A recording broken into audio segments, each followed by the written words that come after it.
What's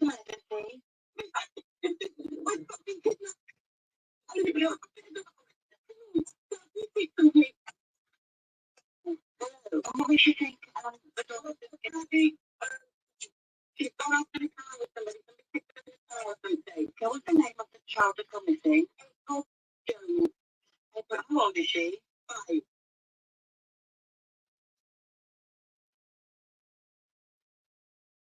The 999 dispatcher wasted no time by deploying police straight away, and within 8 minutes the first officer had arrived on scene. She spoke to a witness, April's 7-year-old friend who she had been out with. She was able to provide a brief description. The man who had taken April had brown hair, a beard, blue and green eyes, and was wearing a green jacket or jumper, jeans and trainers.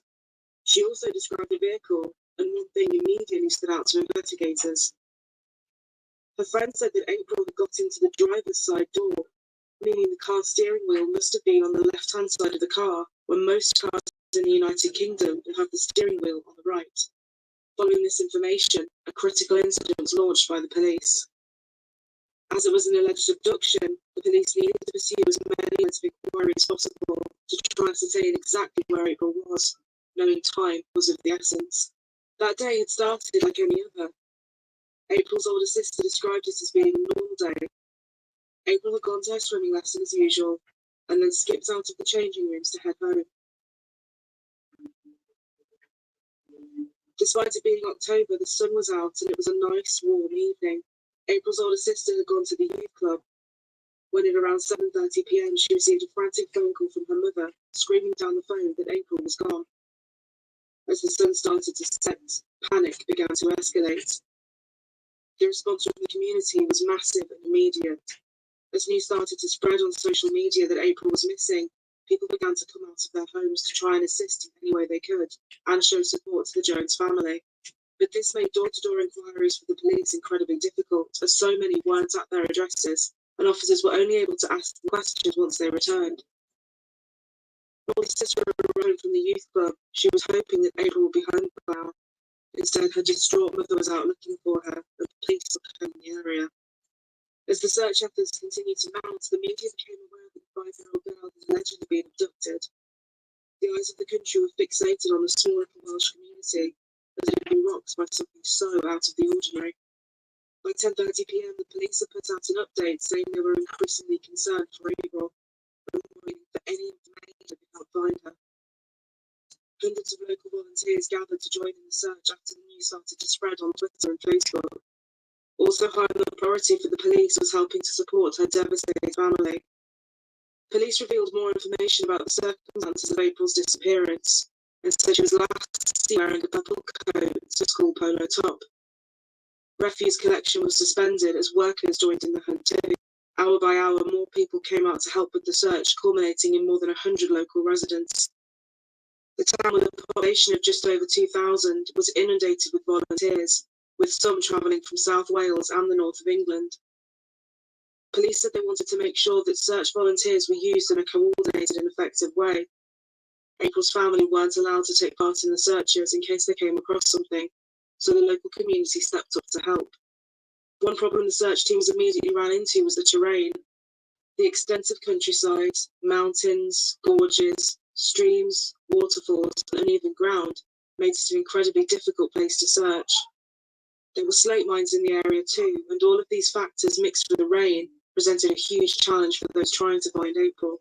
An area of more than 60 square kilometres was searched, and there were more than 300 specific search areas. The police knew that if April had been abducted by a stranger, every second was vital to try and find her safe and well. 8 hours on from the initial 999 call being made, the police and community were still out searching, trying to find April Jones. 120 search officers were out and searched through the night.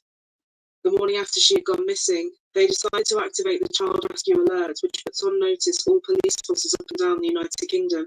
Be on the lookout for any unusual sightings of individuals who fit the description of April Jones and the person who had allegedly abducted her. Information was being distributed to other forces, including descriptions of both April and the alleged abductor, as well as the car her friend saw her getting into. This was the first time the Child Rescue Alert had been triggered nationwide. Within minutes of April's disappearance, the people of Machynlleth had turned out in their hundreds to help in the search. Alongside professional volunteers, they carried on through the night. There's a large number of people here this morning, and we're very grateful indeed for all your help and assistance. And into the following day.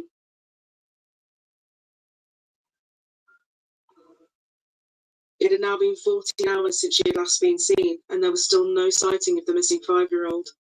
Missing posters started to go up around the area, and police began to set up roadblocks to stop vehicles. As the investigation continued escalating, the police force found themselves under mounting pressure from the media to release more information. Press conferences were being held every few hours, and sometimes journalists were given very little notice that they were about to take place. As the search continued, it was the task of Andy John, the detective superintendent, to try and find April's alleged abductor. After the friend of April had been allowed to rest, the police went back to try and get a more detailed description of exactly what she had seen when April went missing. It became clear that April had got into the vehicle with the assistance of the person driving, but it wasn't clear whether or not she knew them. Due to April having cerebral palsy, she wouldn't have been able to get into the car unaided. During the morning of the 2nd of October, just one day after April had gone missing, the information continued to come through, and it all started to point to one individual. A local man named Mark Bridger.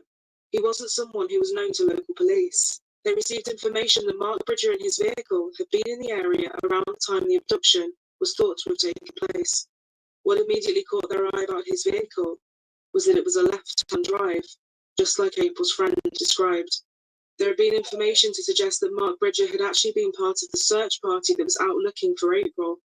More units were deployed and the police helicopter was also used to try and find him.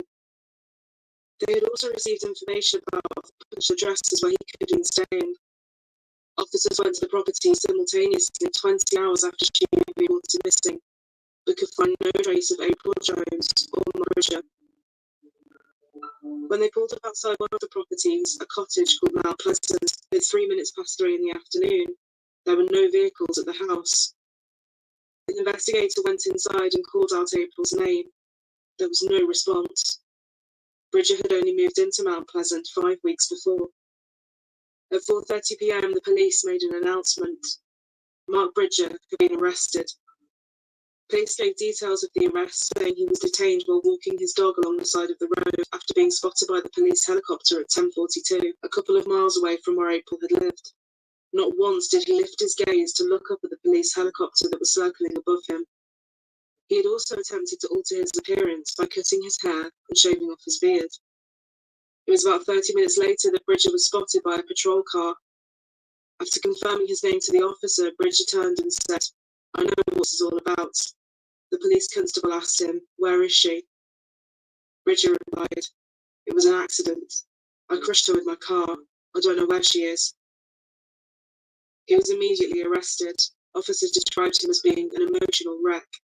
Despite being told he didn't have to say anything, Bridger said he needed to talk. "I've been looking for her all night and day on foot because my vehicle is in the garage. It is a left-hand drive Land Rover Discovery. I didn't abduct her. I did my best to revive her. I panicked.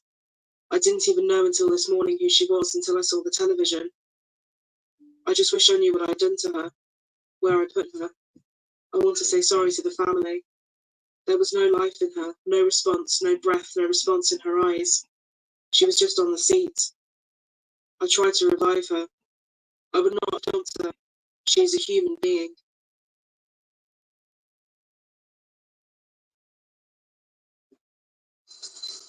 Find a fresh convincing this season. Download the app.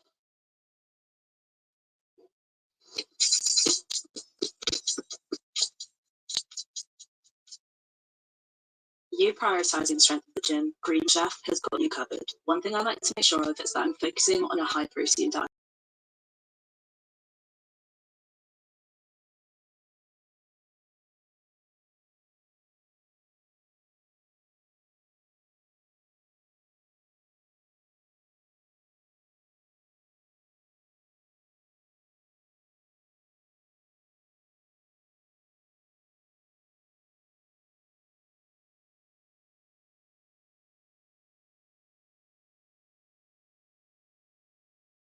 prisoners to ensure that the teams could be properly housed there and focus completely on the investigation.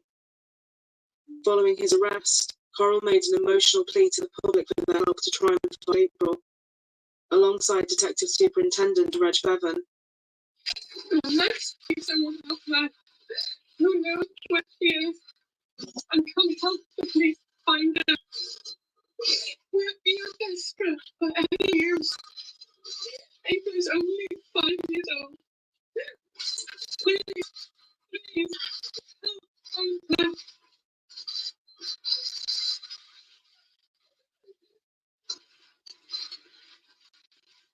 In relation to this specific investigation, as I said earlier, we're pursuing a number of lines of inquiry, and Mark Bridger is one of them. And in relation to the images that I stipulated to you earlier today,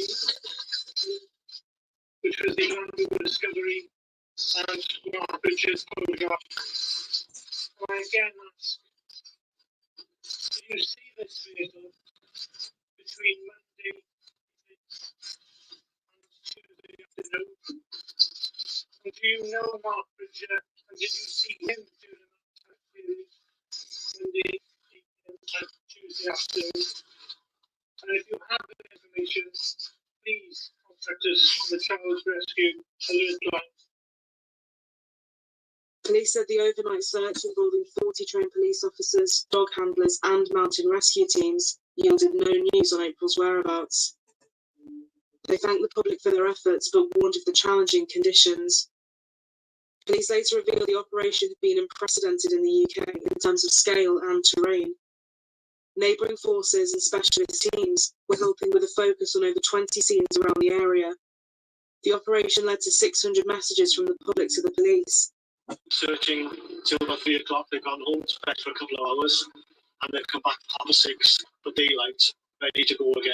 And the search involved 100 mountain rescue volunteers, 100 police specialist searchers, as well as Coast Guards and the RNLI. I've got you in the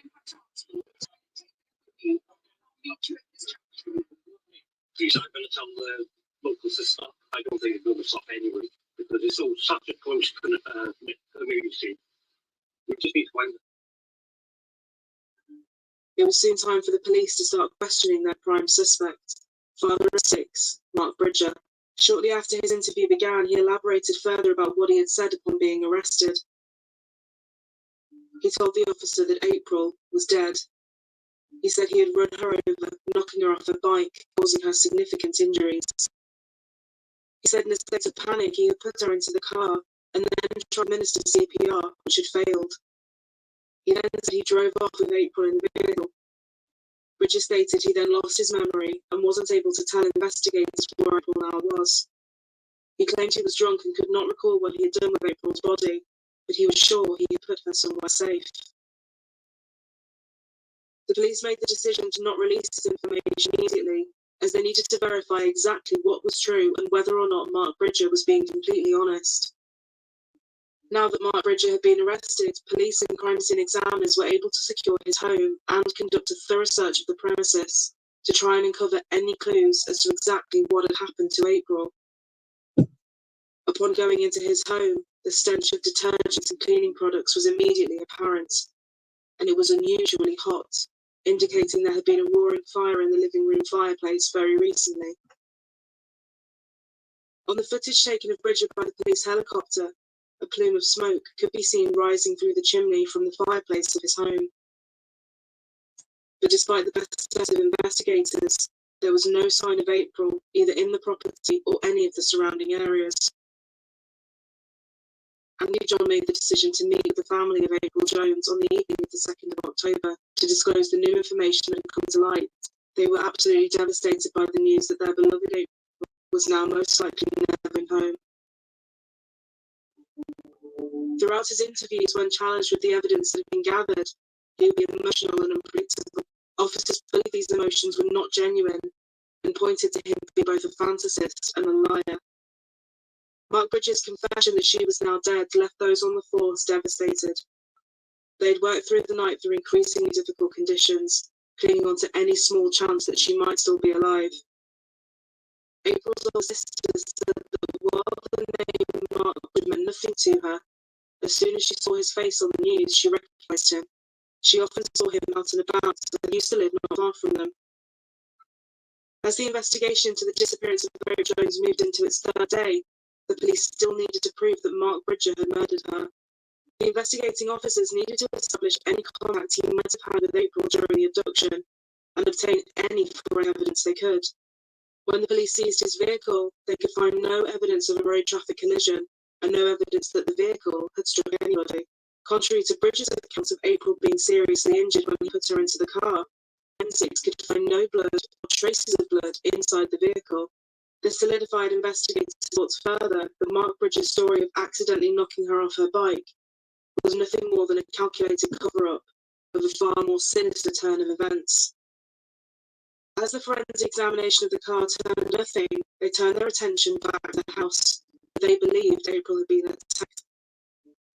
They were able to find traces of April's blood inside the home, indicating she had suffered significant injuries at the property. They removed what was left in the fire pit in the living room and were able to find 17 fragments of her skull and one fragment in the bathroom hole, confirming the worst fears of everyone. Police did not believe that April's whole body burned, but believed the fragments of bone got into the front and bath during the cleanup. Searches of the house and laptop indicated that Bridger was a highly dangerous and predatory offender. This helped piece together why he had taken April to satisfy his sinister desires. His internet search history showed that he had an extremely unhealthy interest in children. He had computer folders filled with images of child sexual abuse, graphic depictions of rape, and pictures of previous young murder victims, including Holly Wells and Jessica Chapman, two 10-year-old girls who were murdered in Soham, and 13-year-old Caroline Dickinson, who was raped and murdered in a French hostel during a school trip. There were some pictures available on his computer which officers believed had been taken from Facebook and other social media of children in the local area, including April and her older sister. Following this discovery, Jasmine remembered that Mark Bridger had actually approached her on social media several months before April was abducted. She was in her living room on her laptop when she got a Facebook notification. A new friend request had come through. It was Mark Bridger. She didn't know him and showed it to her father. Paul knew him from the early 1990s when they dated sisters, but he couldn't understand why he was dating his daughter. Coral also warned her not to accept the request. Jasmine deleted him. That was seemingly the end of it. When the news started to spread that the case was now moving from a missing child case to a murder inquiry, around 150 people attended a church vigil for April, led by the Bishop of Bangor, Andy John, and Reverend Rogers. The despair and disappointment was evident. Reverend Rogers said, "There was over 150 people there, including the police, and we're very, very grateful to them for all that they are doing. It was very silent in there, and it was a very powerful and very moving service." The town was covered in pink ribbons in response to April's mother's appeal for people to wear her daughter's favourite colour. Police renewed their appeal for information over suspect Mark Bridger's movements. Following this, investigators revealed that they had received more than 2,500 calls in response to their latest appeal for information. Prime Minister David Cameron said it was every family's nightmare and urged anyone with information to come forward and speak to the police. The time that officers had to question Bridger was rapidly running out. Police had until 5 p.m. to charge or release him, although they could apply for a further 24 hours warrant of detention. Bridger appeared in court in Aberystwyth at 3:30, where police were given another 24 hours to question him. Once again, the community came out in full force. Around 450 responded to a call for people with good local knowledge to search the villages around where April had lived. Have you got a car? Is it four-wheel drive? Here which you know best. Volunteers were told to keep away from the river, the forest, and places such as mine shafts, which were being searched by the specialist teams. On Saturday, the 6th of October, 5 days after April had disappeared, Mark Bridger was charged with abduction, murder, and perverting the course of justice in relation to the attempt to conceal any trace of her body. The District Crown Prosecutor from the Crown Prosecution Service said that following a review of everything that had been gathered, he believed they had sufficient evidence to charge Mark Bridger with the murder of April Jones, and that it is in the public interest to do so.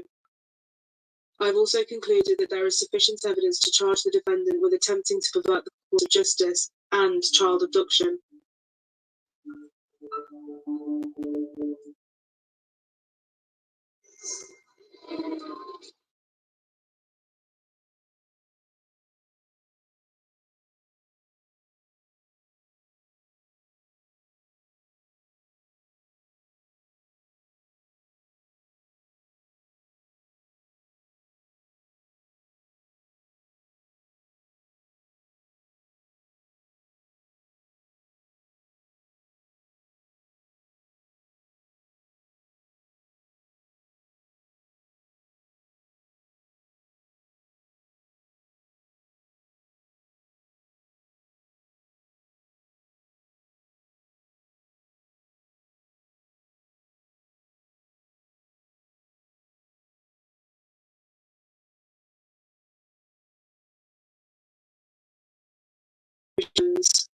On the one hand, there was relief that the perpetrator had been caught, but also heartbreak not only for the Jones family, but for April, whose life had been taken in the most appalling way imaginable.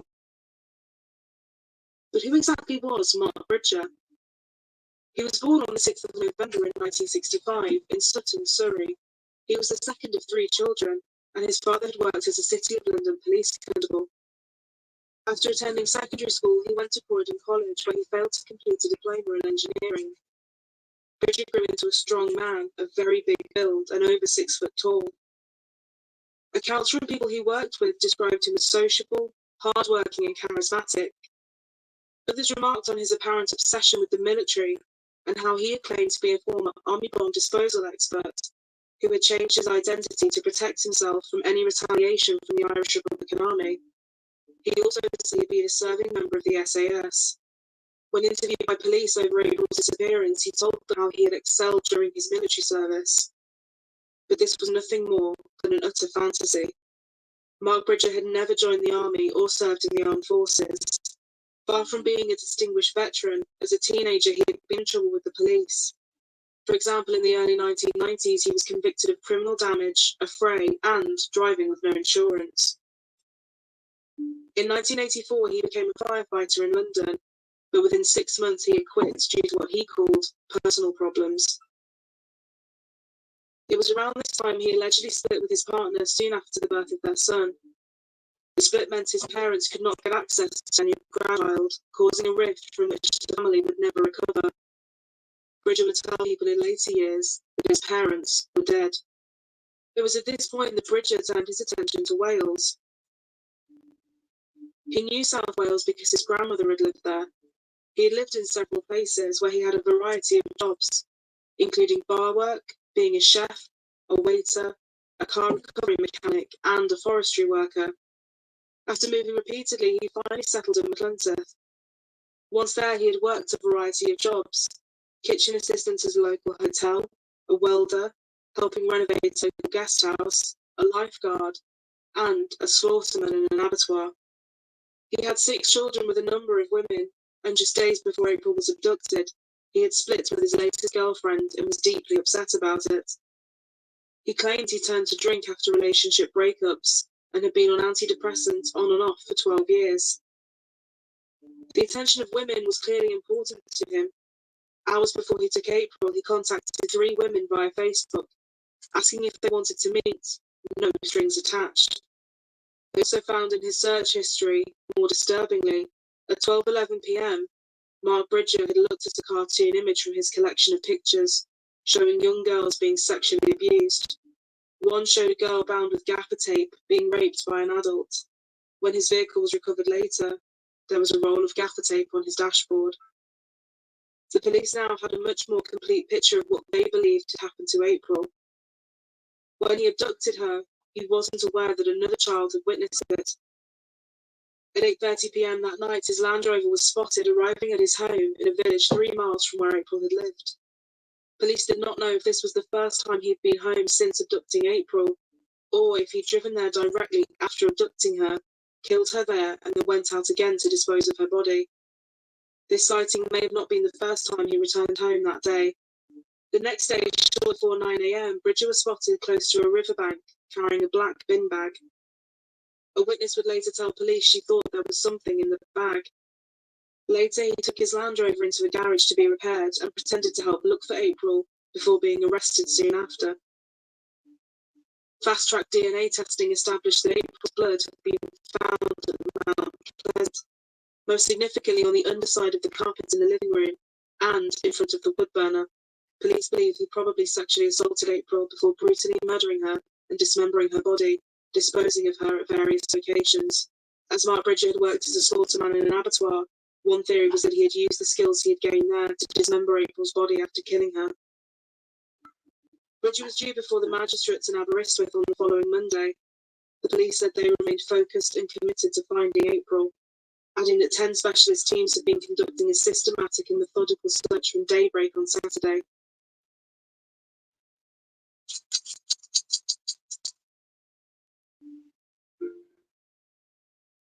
Mark Bridger appeared at Aberystwyth Magistrates Court. A small crowd waited outside, and one man threw a bottle at the van that had transported him to court, while others shouted abuse. Bridger was later driven away to HMP Manchester, formerly known as Strangeways. There have been many expressions of hope over the last 7 days. This time, they lit lanterns. It marked the point exactly a week ago when April was last seen playing on this estate. Since then, many emotions have been released.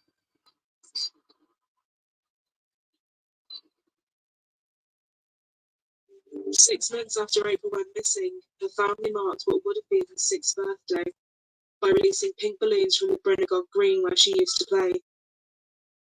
On Monday the 14th of January 2013, it was time for Mark Bridger to enter his plea. He pled not guilty to abduction, murder, and concealing, disposing of, or destroying April's body. But it emerged that his case was that he was probably responsible for her death. April's parents saw Bridger in person for the first time since he abducted their daughter. Coroner Paul would go to every day of the trial, determined to see this awful ordeal through to its conclusion. In March 2013, it was reported by the BBC that the search for April's body was set to end in the coming weeks.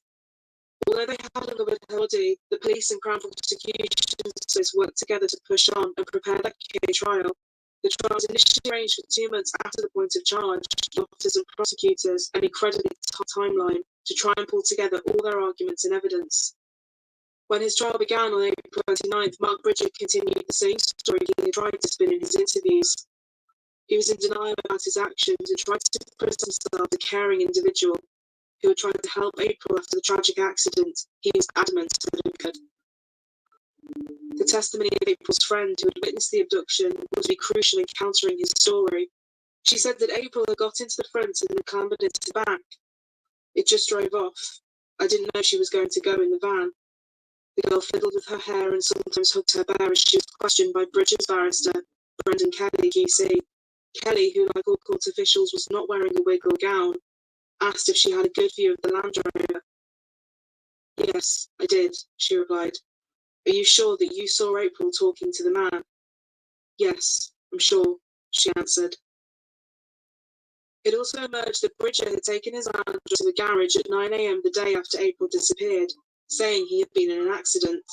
A member told the court that while everybody locally had been upset about April's disappearance, they found it odd that he was so upset by it all, and that he looked on the verge of crying as he spoke about it. The mechanic said he kept asking how much his vehicle would cost to repair and when he could have it back. He said he appeared nervous and edgy. Another person who had joined the search for April travelled through the village where Bridger was living.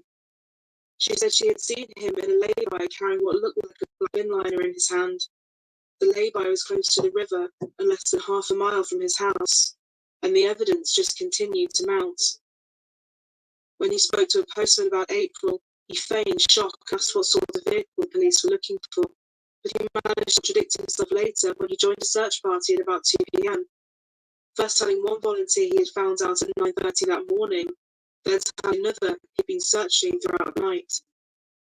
April's head teacher provided an insight into the relationships he had formed when she gave evidence at his trial. She told the court how he had a history of relationships with young mothers, and there were complex relationships between a number of these families. She had spoken to Bridger at a parents' evening just a couple of hours before he had taken April, when she had seen him talking to a former pupil now in secondary school, which she found strange. April also gave evidence, as he had known Bridger since the early 1990s when the pair had dated sisters. He remembered Bridger as being a risk-taker who drove like a maniac. He spoke of how he had loaned Bridger a book on SAS survival skills, which he would not return, claiming to have lost it. Paul said he later found it during a visit to Bridger's house and took it back. As Bridger's behaviour in the hours before April's abduction had become more predatory, the court heard how he had made an approach to a 10-year-old girl playing near to where April had last been seen. He invited her to a sleepover with his daughter, but no arrangements were finalised.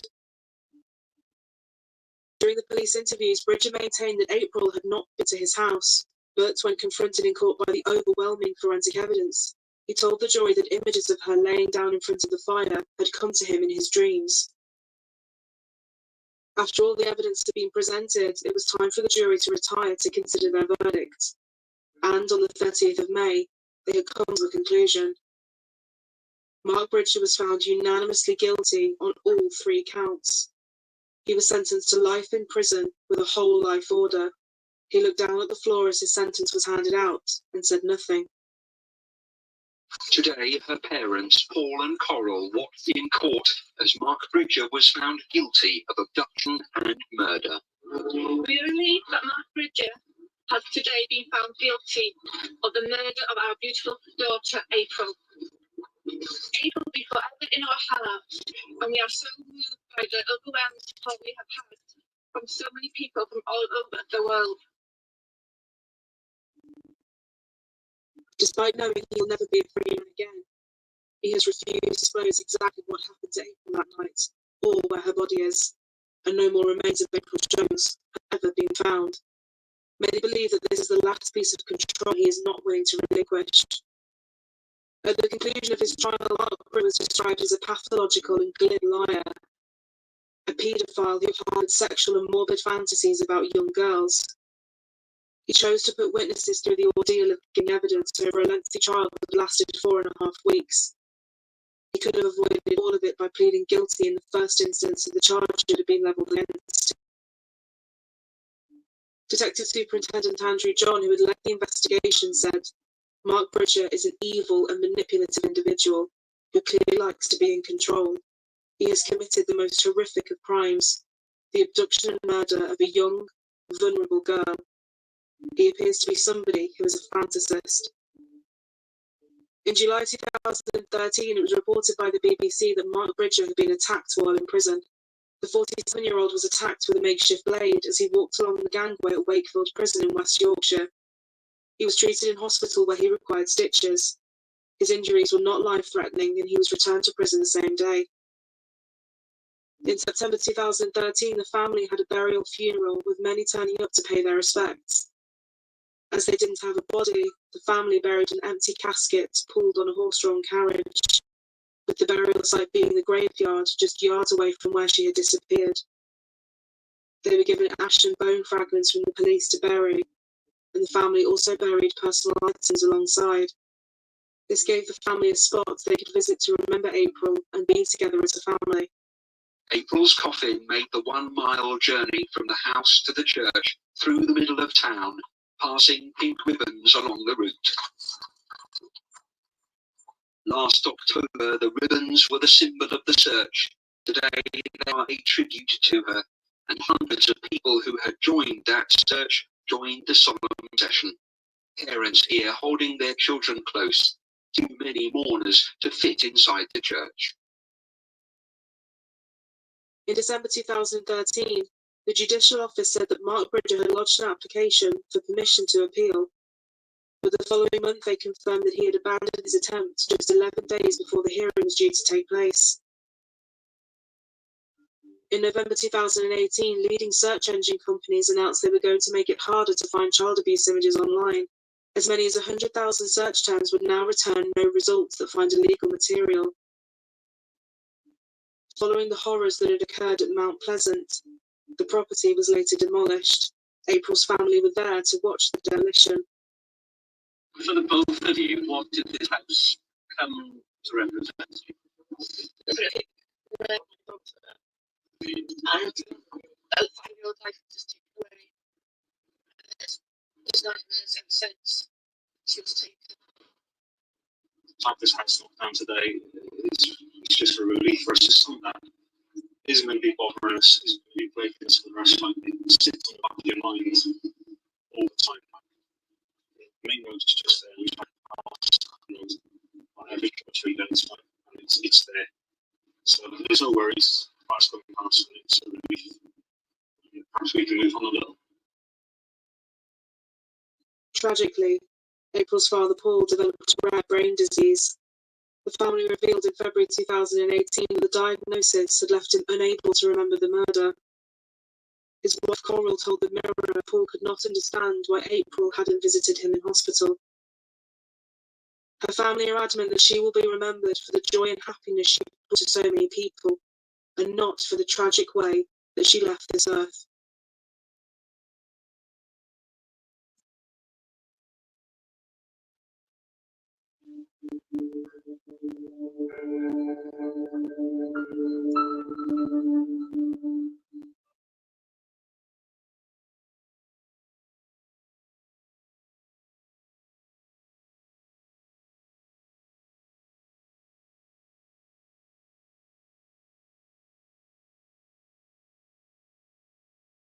Somebody came to get us.